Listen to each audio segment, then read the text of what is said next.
Bienvenidos a una nueva edición del programa Desde el Colegio. Les saluda Angélica Rodríguez de la Dirección de Comunicación y Mercadeo del Colegio de Abogados y Abogadas de Costa Rica. En esta oportunidad estamos conversando con el señor William Alberto Méndez Garita, quien es miembro de la Comisión sobre Impunidad y Probidad y también de la Comisión para una Asamblea Nacional Constituyente, ambas del Colegio de Abogados y Abogadas de Costa Rica. Bienvenido, un placer tenerlo. Gracias, Angélica, muy amable por este tiempo para hablar un tema tan interesante que tiene que ver con los derechos humanos en diferentes áreas, en diferentes ángulos. Así es un tema bastante interesante el que vamos a tocar el día de hoy. Como bien lo menciona William, vamos a hablar acerca de derechos humanos y también la Corte Interamericana de Derechos Humanos. La Convención Americana nos habla sobre derechos y le agrega el adjetivo de progresivo. ¿Por qué progresivos? ¿Es posible la realización de estos derechos progresivos? Pregunto. Sí, cuando habla de la progresividad de los derechos humanos, usualmente nos estamos refiriendo a que los derechos deben ir creciendo. Conforme pasa el tiempo, deben ir perfeccionándose y mejorándose.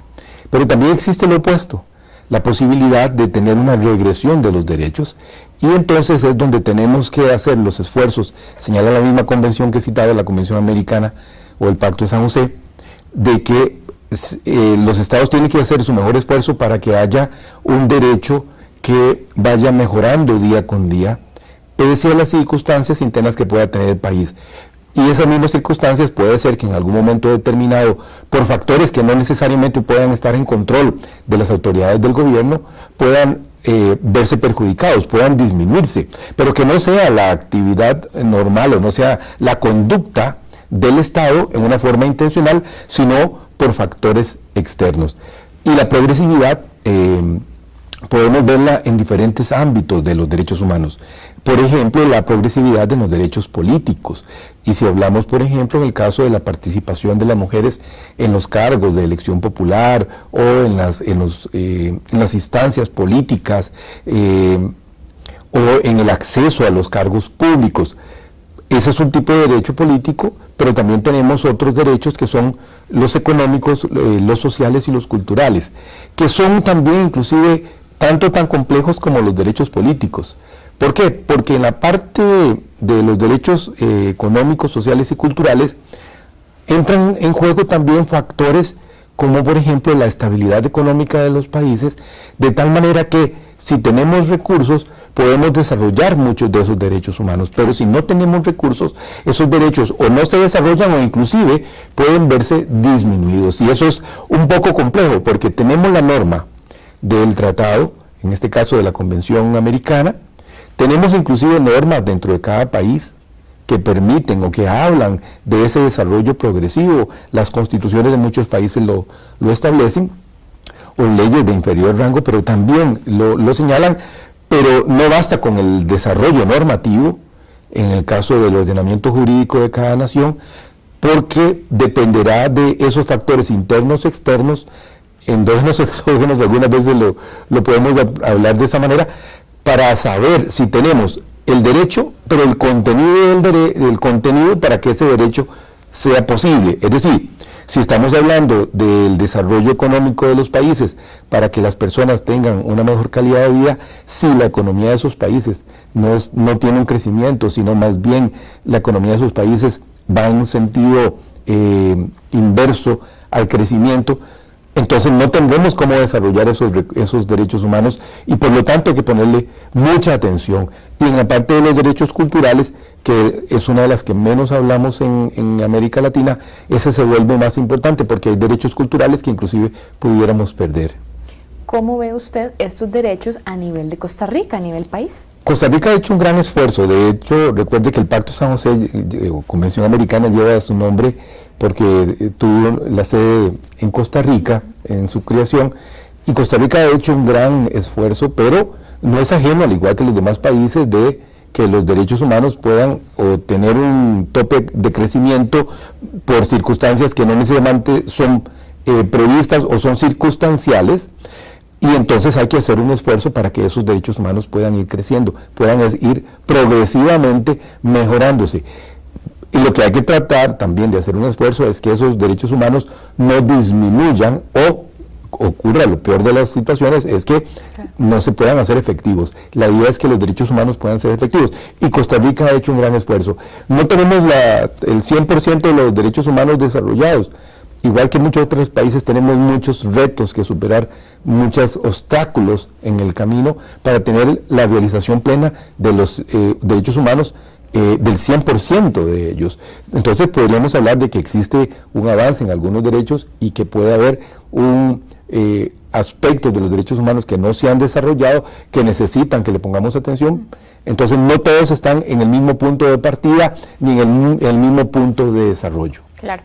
Se habla a menudo de la existencia de una nueva generación de derechos humanos y en particular del derecho a vivir en ciudades amigables.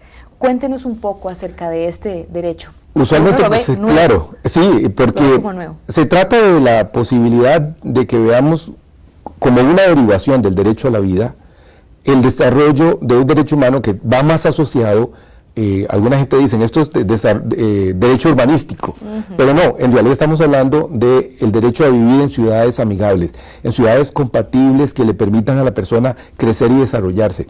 Y estos han habido varios congresos internacionales, declaraciones de las Naciones Unidas a través de diferentes documentos, en donde le señalan a los estados la importancia de que no solo por el desarrollo normativo de un principio progresivo, de un derecho a la vida, que significa mejorar en todos los aspectos de la calidad de vida de las personas, y eso si lo ponemos en el desarrollo de nuestras ciudades complejas, que muchas de ellas son ciudades que más bien nos invitan a irnos de la ciudad, entonces, ¿qué es lo que estamos hablando? De ciudades que cuenten precisamente con sistemas de transporte urbano más desarrollados, que le permitan a la mayoría de la población no solamente llegar en un tiempo rápido a los lugares a los que se desplazan, sea para su trabajo, su oficina, sus estudios, etcétera, sino que también que lo hagamos ecológico, es decir, que contemos con sistemas de transporte modernos en donde combinemos ciclovías, líneas exclusivas de autobuses, algunos países han hecho grandes aportes, que usemos biocombustibles, que usemos trenes eléctricos, que usemos fuentes alternativas a los combustibles fósiles, pero también que le demos la oportunidad a las ciudades de que regresemos a ellas y que permanezcamos en ellas en un sentido más armónico. Las ciudades donde podamos tener buenos servicios públicos, agua, luz, que inclusive la electricidad en un sentido verde pueda ser a través de paneles, que el agua podamos reciclar, que hagamos todo lo posible por reciclar en nuestras ciudades, que contaminemos menos, que los espacios públicos sean de las personas, que los parques sean diseñados de tal manera que donde podamos convivir con las personas adultas mayores, con personas con discapacidad, con los niños, e inclusive ya hemos desarrollado en algunos países. Se ha podido ver esta experiencia de los parques para perros o para animalitos, en donde confluyen diferentes actividades y no son solo esos espacios cerrados para una única actividad. Los espacios en donde podamos los domingos, en las familias, que son áreas que se utilizan para el transporte público, de pronto podemos dedicarlas. San José ha hecho buenos experimentos en donde podamos dedicarlas para que la familia vaya, camine, tengan actividades sociales, tengan actividades, hagan ejercicio, ¿verdad? No estemos encerrados en nuestras casas por temor. Devolverle entonces a la ciudadanía esos espacios que hemos ido perdiendo, porque en realidad la ciudad le pertenece al ciudadano, entonces no tenemos que autoexcluirnos de ella. Y tenemos entonces, cuando hablamos de ciudades amigables, ciudades que le permitan a la persona tener un desarrollo psicológico también, ambiental, emocional, y por eso estamos hablando de la importancia de ciudades más amigables. Y esto es un derecho humano, porque tiene que ver con el derecho humano a la vida, una mejor calidad de vida de las personas. ¿Existe actualmente una legislación para estas ciudades amigables? Porque es un derecho relativamente nuevo, lo que conversábamos, o falta todavía camino en ese aspecto. El ONU Habitat y varias cumbres internacionales de las Naciones Unidas nos señalan, nos dan las directrices de lo que tenemos que ir haciendo. Claro, es muy complejo cuando tenemos 40, 50, 60, 70, 100 años de ciudades que han ido caminando en un sentido distinto. Entonces, evidentemente vamos a ver, como hablábamos de derechos humanos progresivos, también una progresividad en el rediseño de las ciudades para poder lograr estos objetivos. Hay ciudades que lo están haciendo.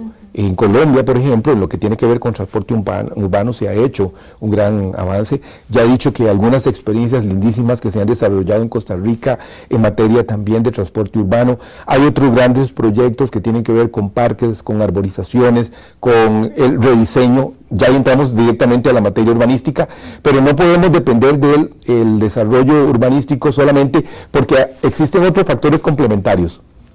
Entonces, si yo tengo que trasladarme muchos kilómetros para obtener salud de calidad, entonces ya estoy agregándole un componente que no debería existir. Claro. La salud de las personas debería estar a la mano de los lugares donde viven, que no tengan que hacer grandes distancias. Entonces todos esos cambios evidentemente requerirán de los recursos para poder hacer efectivo ese derecho, de la voluntad política para poder hacer efectivo ese derecho y también un poco de la colaboración de las personas en ese cambio de conductas. Es decir, no nos gusta caminar, queremos ir en nuestro propio carro, no nos gusta ahorrar electricidad, no nos gusta reciclar, entonces también hay que hacer una inversión humana en el sentido de que el cambio de cultura para lograr todos esos derechos humanos que están simbolizados en una mejor calidad de vida individual y colectiva, van con los componentes del desarrollo público, las políticas públicas, el desarrollo normativo, pero también van con un componente de la participación ciudadana en el diseño, y estos son los grandes cambios, la participación ciudadana en el diseño de esas ciudades más amigables. Creo, y es un comentario personal, que actualmente las personas vamos teniendo mayor conciencia ambiental, dado las campañas que hemos estado pues viendo en medios de comunicación y demás. Esperemos ese cambio cultural pues no nos demore varios años. Sí, porque sí, hay mucha gente que está dedicada a la protección del medio ambiente, ambientalistas, un derecho humano fundamental. Hay muchas otras personas que están dedicadas al desarrollo, digamos, también del derecho humano a la salud. Y existen varias facetas de derechos humanos que podemos ir uniendo alrededor de este replanteamiento del derecho humano a la vida en el entorno de nuestras complejas ciudades, que como te digo, fueron diseñadas bajo otros elementos. Nunca pensamos que iba a ser tan difícil vivir en las ciudades y por eso ahora hay una gran migración en el sentido opuesto, es decir, vivimos fuera de las ciudades porque no podemos vivir en ellas, se vuelven ciudades inseguras, ciudades insalubres, con gran contaminación, grandes calles cerradas después de las 7, 8 de la noche, no transita nadie, lo que resulta un peligro. Más bien entonces, todos esos espacios urbanos que hemos creado como parques, plazas, las hemos perdido por factores sociales, de violencia ciudadana, delincuencia, criminalidad, y lo que tratamos entonces es decirle, no, mire, esto le pertenece a usted al ciudadano, tiene derecho a esto, y no solamente tiene derecho a estar en estos lugares y disfrutar de la cultura, el arte, la recreación, también el deporte, y sin temor a que a ser agredido y perder, en el peor de los casos, perder sus bienes o la vida. Entonces, este rediseño, este concepto de ciudades está entrando como un nuevo tema de los derechos humanos, invisibilizado porque hay otros derechos humanos también importantes que hay que atender. Entonces, no tenemos la capacidad para atenderlos todos en forma simultánea. Como hablábamos de derechos humanos progresivos, este también va a ser un derecho humano progresivo que nos va a empujar poco a poco a que entonces entendamos que hay que hacer una inversión en el gobierno, en las instituciones, en la cooperación internacional, para poder tener estas ciudades en donde sintamos que nos pertenecen, tenemos un sentido de pertenencia con ellas, un sentido de integración, un sentido de satisfacción que a la postre se convierte en nosotros, en cada una de las personas, en una mejor calidad de vida. Claro, ciudades amigables y ojalá todas verdes. Y ojalá todas verdes, con todo lo que eso significa, ¿verdad? Claro, todo lo que conlleva. Claro. Un aspecto que está vivo en el ambiente en relación con los derechos humanos es si los órganos de control de convencionalidad, como la Corte Interamericana de Derechos Humanos, puede o tiene la potestad de crear normas. Este es un tema que ha venido dando un gran giro. Hay una discusión que se ha abierto en Europa con respecto a la Corte de Derechos Humanos Europea.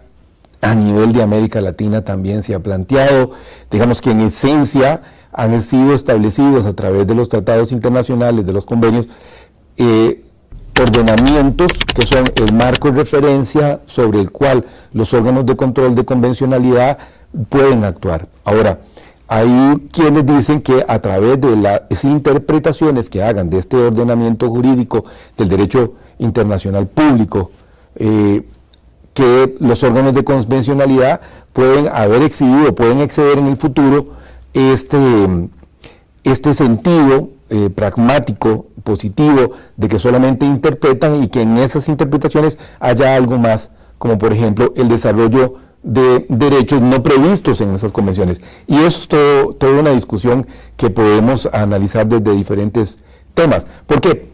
Porque entonces, si esto puede afectar no solamente el ordenamiento internacional, sino que también tiene consecuencias sobre el ordenamiento interno de cada país. Y eso es un poco difícil armarlo, porque recuerde que cada país también tiene la condición de soberanía. Correcto, correcto. Bien, en estos momentos vamos a hacer una pausa comercial y los dejamos con una interesante noticia del Colegio de Abogados y Abogadas de Costa Rica. Ya regresamos. Estas son mis hermanas Raquel y Mariana. Discutíamos por todo el día. Teníamos a mamá detrás de nosotros las 24 horas. Pero gracias a don Julián, nuestro notario, hay una pelea que nunca vamos a tener. Todos estamos en paz con los bienes que tenemos en común. Tiene bienes con sus hermanos. ¿Sabía que un notario debidamente acreditado puede dividir los bienes que tienen varios dueños y llegar a un acuerdo satisfactorio? Para todos los momentos de su vida, consulte a su abogado y notario de confianza.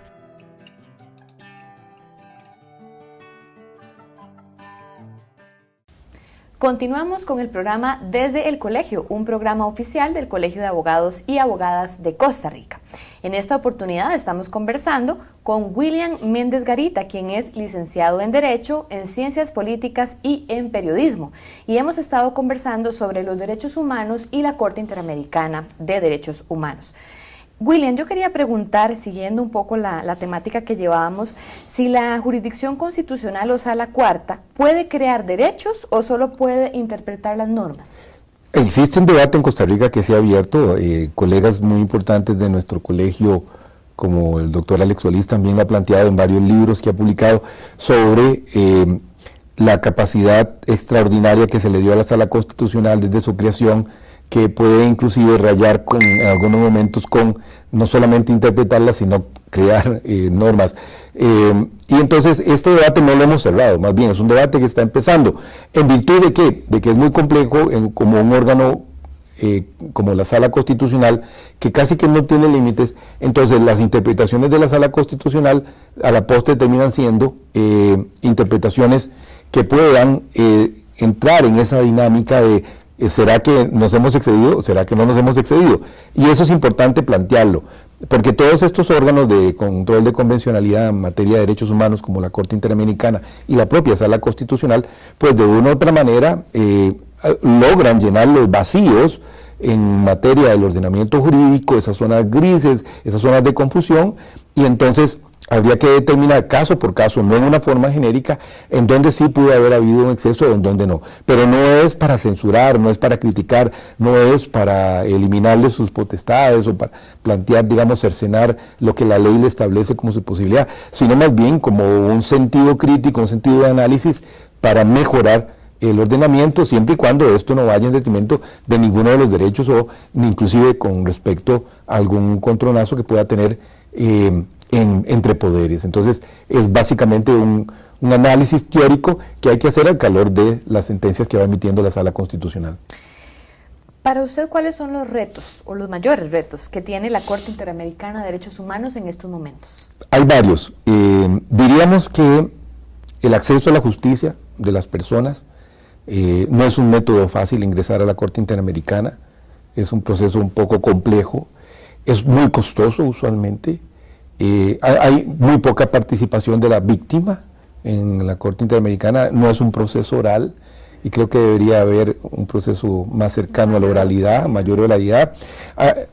No hay un roce directo, una comprensión, aunque los jueces se pronuncien también sobre una situación sociológicamente jurídica o sociología del derecho, hay una desvinculación entre la realidad de las personas que acuden a la Corte Interamericana y hay una distancia con respecto a lo que son los magistrados de la Corte. Entonces, también hay un problema de presupuesto y también de la relación con respecto a la Comisión Interamericana de Derechos Humanos y el papel de la Comisión, y deberían de fundirse. Y esto me lleva a otro tema importantísimo y que en algún momento he planteado, la necesidad de que no solamente exista la Corte Interamericana, sino que también la creación de una Corte Penal Latinoamericana o Iberoamericana, latinoamericana, perdón, porque el acceso a la Corte Penal Internacional a través de lo que está establecido en el Estatuto de Roma nos pone muy lejos, y tal vez en América Latina, en nuestro continente, requerimos de instancias que nos permitan el acceso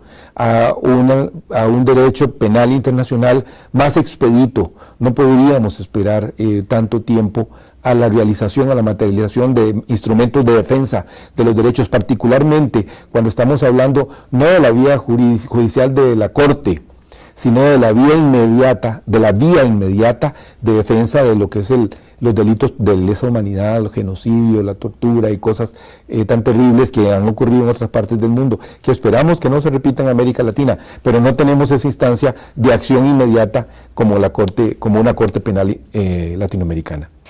Sí, de hecho, bueno, le iba a tocar ese tema que me está comentando. Usted ha planteado también que existe un traslado de diferencias internas, es decir, de discusión dentro del país hacia la Corte Interamericana. ¿Cómo ve usted este fenómeno? Este es un fenómeno que hemos visto en caso de Costa Rica en dos recientes temas: fecundación in vitro y la opinión consultiva sobre matrimonio del mismo sexo.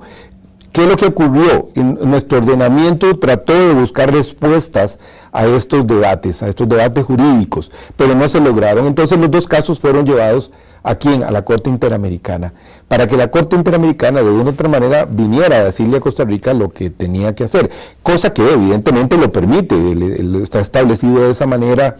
El Tratado de Viena, la misma Convención Americana, nuestra legislación interna lo permite, nuestros tratados lo han ratificado de esa manera, pero creo que no es la vía correcta para resolver los problemas internos de Costa Rica, que estemos yendo cada vez que tenemos un conflicto a resolverlo afuera. Creo que más bien ahí es donde tenemos que invocar esa capacidad de diálogo costarricense para que se puedan buscar las soluciones en el marco del derecho del ordenamiento costarricense, porque es muy complejo estar en ese estilo y encoge y no llegar nunca a nada, y tirar lo que decimos en Costa Rica, la bola para adelante.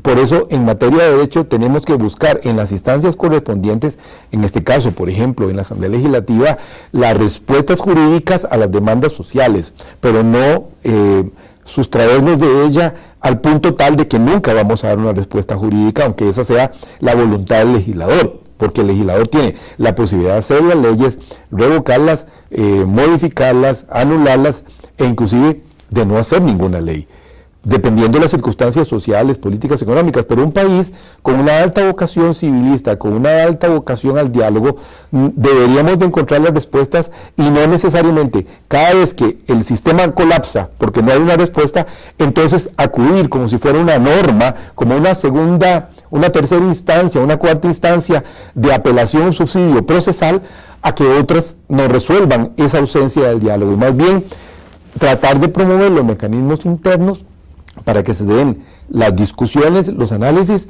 y dar la respuesta en el plazo y conforme las circunstancias sociales, económicas y políticas lo permitan, pero no negar la respuesta.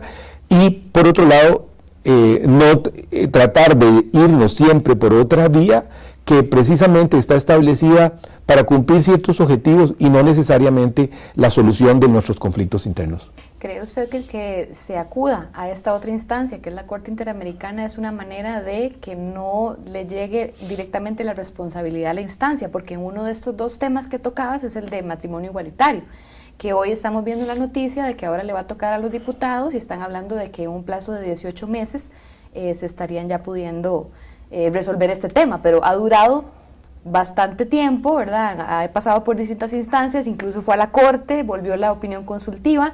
Entonces, ¿cree usted que es una manera como de decir, bueno, tal vez de dichas instancias dicen, tal vez a mí no me toca, y el otro a mí no me toca, y a mí no me toca, va para la Corte y vuelve? Sí, nunca debió, la Asamblea Legislativa nunca debió haberse alejado de resolver este tema. Va a la Sala Constitucional en el mejor de los casos, pero aquí se llevó hasta la Corte.